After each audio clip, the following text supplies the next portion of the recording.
And these were the establishments that attracted the free spirits, the radicals, the scholars, and bohemians. These places were like petri dishes for young people growing their hair long and looking for rebellion.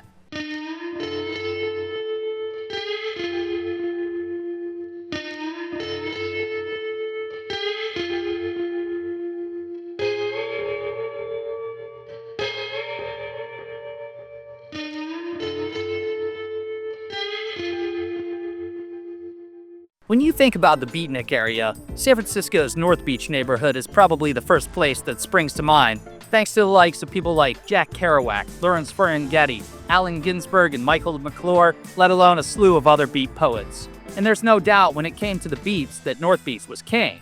But what's often overlooked, although it shouldn't, is right here, on the San Francisco Peninsula, and the beat scene that was happening here back in the late 1960s. This thin strip of land connecting San Francisco to San Jose was where many people groomed their rebellious spirits back in the 1960s, much like those up the road in North Beach. But because the peninsula was home to several colleges and universities, including Stanford and San Mateo, there were a lot more coffee houses and bookstores around the areas. And these were the establishments that attracted the free spirits, the radicals, the scholars, and bohemians. These places were like petri dishes for young people growing their hair long and looking for rebellion.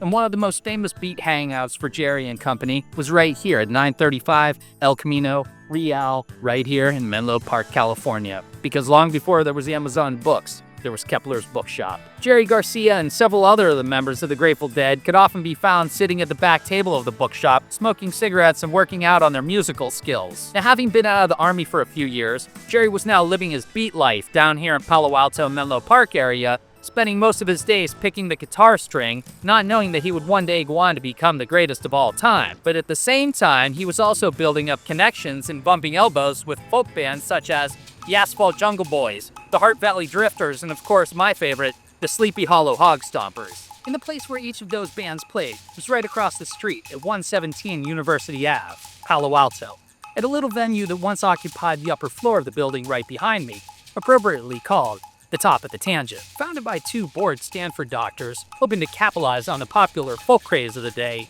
the Tangent quickly became the hub of the folk scene here on the San Francisco Bay Peninsula. Now, the small club seated up to 75 people and featured its own indoor pizza parlor. And if that wasn't enticing enough to the young Stanford students, musical performances were held here on Friday and Saturday evenings, while on Wednesday nights, the venue hosted its own Hootenanny Night, where Jerry Garcia's voice and his expert finger-picking skills stood out in a crowded sea of eager young folk musicians.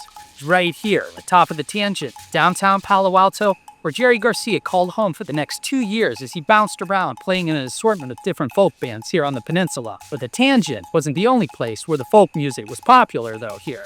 In the early 1960s, the folk scene had started to spread like wildfire, so much that the peninsula had developed its own folk music circuits. Coffee houses, bookstores, and high school auditoriums often became the venue for these small impromptu folk concerts, where you would hear songs like Michael Row the Boat Ashore, Hold the Woodpile Down, 9-Pound Hammer, and one of the Grateful Dead classics, Deep Ellum Blues. Now, this was a crucial time in Jerry Garcia's life. It was a time for musical development, transition, and reformation. It was a time for Jerry to pick up a new instrument, specifically the banjo. In the spring of 1963, while Jerry was busy playing in pickup bluegrass and folk bands, he met a young Stanford student named Sarah Rupenthal, and the two fell madly in love. Sarah was drawn to Garcia's musical talents and wit, and she was apparently able to look past Jerry's occasional mood swings. Now Sarah, she encouraged Jerry in all his musical endeavors, as she'd seen firsthand just what Jerry could accomplish when he was determined.